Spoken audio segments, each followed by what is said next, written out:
Hi, I'm Cameron from Ultimate Floor Care, and today I want to talk to you about the Bona Speed Ceramic System. So this is a speed process of abrasives to give you optimum sanding achievements to put a matte or an extra matte lacquer on.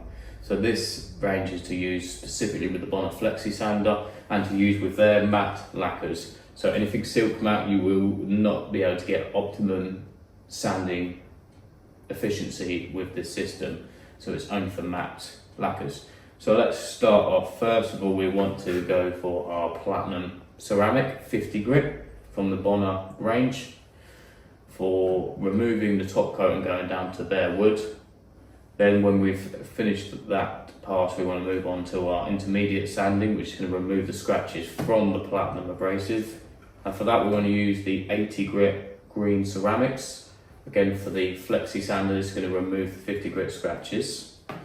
From the 80 grit, we want to move it into our fine sanding, which is the 120 grit diamond abrasives. So the diamond abrasives are optimal when you use them with intermediate pads, which gives you a bit more cushion for that final sand.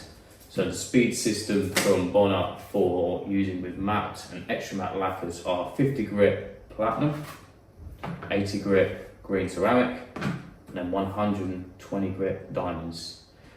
Now when we're using our Bona Flexi Sand with these, we want to use our Power Drive or Power Drive Connect for our coarse and intermediate sanding. When we're moving on to our fine pads, to get the best results, we want to use a Quattro disc. So that's the Power Drive without the gearing system, so we can get a lot more finer sanding. So if you want to find out a bit more about abrasives from the Bona range or the Starker range, don't be afraid to go and have a look online or give us a call for more details.